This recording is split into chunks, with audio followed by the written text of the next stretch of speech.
दोस्तों, समय समय पर मैं आपके सामने बॉलीवुड की पोल खोलता रहता हूं और इसी सिलसिले में एक और सच अब धीरे धीरे निकल कर सामने आ रहा है। हालांकि ये एक ब्रांड के बारे में है, लेकिन ये बात कई और ब्रांड्स पर भी लागू हो सकती है। आप जानते ही हैं कि पिछले दिनों मामा अर्थ, ये जो ब्यूटी ब्रांड है,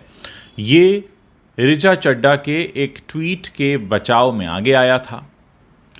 और हमने ये भी देखा कि किस तरह से लोगों ने उसके बाद मामा अर्थ को बॉयकॉट करने की मांग शुरू कर दी। एक और खबर जिस पर मेरी नज़र पड़ी वो है शिल्पा शेट्टी कुंद्रा के बारे में। शिल्पा शेट्टी कुंद्रा मामा अर्थ के कुछ प्रोडक्ट्स को एंडोर्स करती हैं और पीछे का सच ये है कि उन्होंने इस ब्रांड में अपना पैसा भी लगाया हुआ है।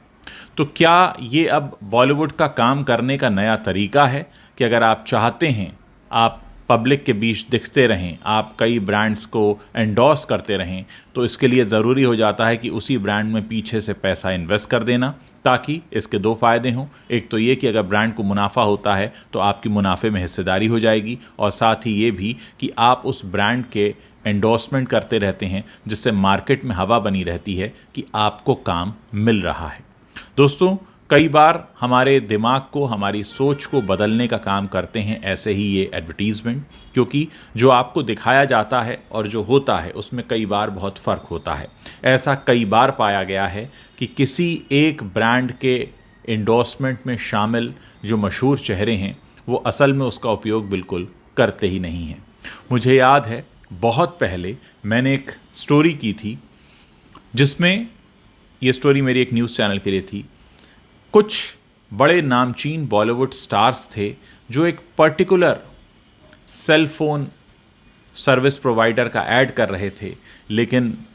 क्योंकि जब हमने उनके नंबरों की पड़ताल की तो पता ये चला कि वो प्रमोट तो एक कंपनी को कर रहे थे, एक कंपनी से पैसा भी ले रहे थे, लेकिन असल में जो उनके सर्विस प्रोवाइडर थे वो दूसरी कंपनी के थे। तो ऐसा कई बार होता है। हम उस वक्त भी जब ये स्टोरी की गई थी, उस वक्त क्योंकि आप किसी के नंबर नहीं दिखा सकते हैं, तो बिना नंबर दिखाए हमने ये स्टोरी की थी। इसमें हमने बताया था कि ये प्रमोट तो कर रहे हैं ब्रांड ए को, लेकिन असल ज़िंदगी में ये ब्रांड ए को इस्तेमाल नहीं करते हैं। तो दोस्तों, आपके सामने जो तस्वीर रखी जाती है उसके पीछे का सच दूसरा होता है। आपके सामने जो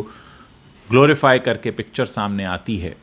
उसके पीछे का सच अक्सर उससे बिल्कुल उलट होता है। आपके सामने जब भी कोई एडवर्टीज़मेंट चलता है या आपको कुछ भी बेचने की कोशिश की जाती है, उसके पीछे मकसद होता है पैसा कमाना, और पैसा कमाने के लिए अगर दो चार झूठ बोलने पड़े तो फिर उससे पीछे कौन हटता है। और वैसे भी अभिनय, एक्टिंग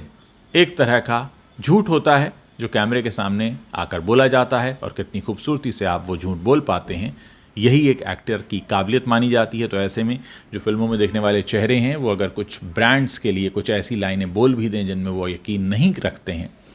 तो इससे कोई फ़र्क नहीं पड़ता। दोस्तों, यहाँ पर हमें ये भी देखना पड़ेगा कि कई बार ये जो ब्रांड्स होते हैं ये अपने ब्रांड एम्बेसडर के बचाव में